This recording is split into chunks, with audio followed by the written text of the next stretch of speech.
This week's message is quite simple. Whether you're a sales leader or you're a sales professional, you all have the power to change. You all have the power to change. If you've been following along with me on my recent messages, it's all been based upon this amazing book by Craig Groeschel, The Power to Change. It's the power to change, mastering the habits that matter most. And in his Sunday message, he went on to say this. In the power to change is you can break the cycle that's breaking your life. Now I'm going to rope this and tie this all in to becoming sales centric. Whether you're a sales leader, you're a sales professional, you have the ability inside to break the cycle that's breaking your sales life.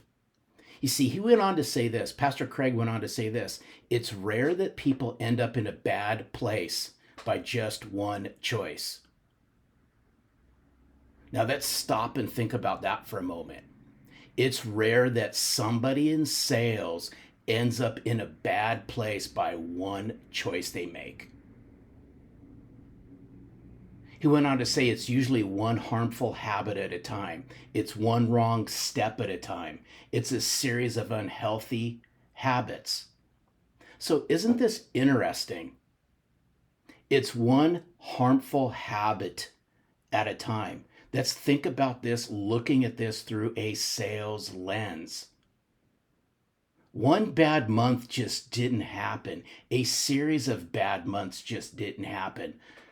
A series of quarter where you didn't achieve what you're going to achieve just didn't happen overnight.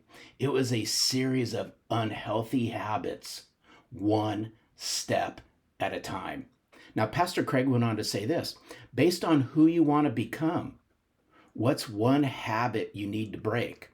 And if you follow along with me in Selling from the Heart, I write about the difference between a sales rep and a sales professional.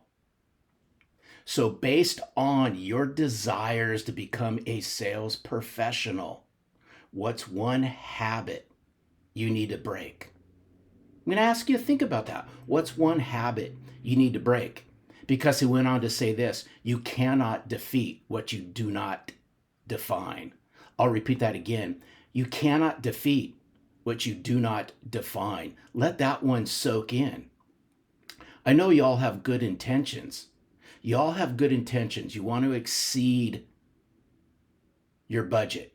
You want to overachieve. You want to become better than you were before. But if you all have good intentions to do that, then here's the question.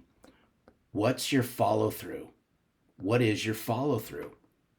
You see, one bad habit is one bad decision at a time.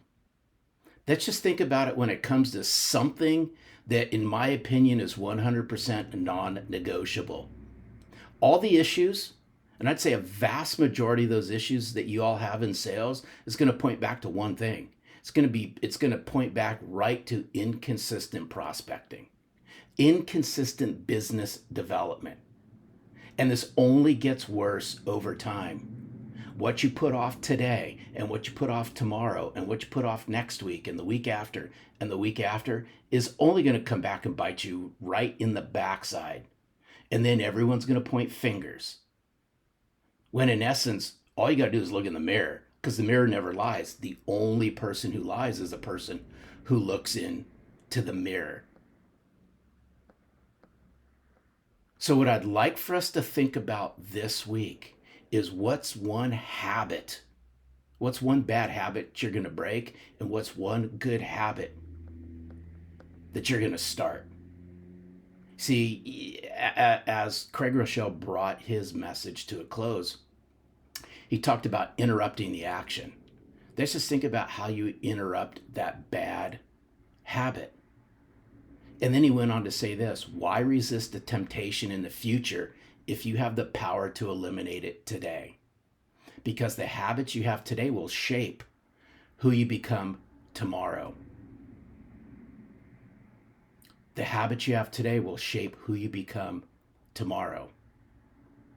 It's interesting because the last part of the trust formula here at Selling from the Heart is about disciplined habits. Disciplined habits is the glue, it's the foundation that helps you build those authentic relationships, bring meaningful business value to the forefront, and wrap it around with an inspirational experience. This week, live your habits. Develop new habits. Where are your habits taking you? What habits do you need to change? It's just been an amazing journey to bring Selling from the Heart to the forefront.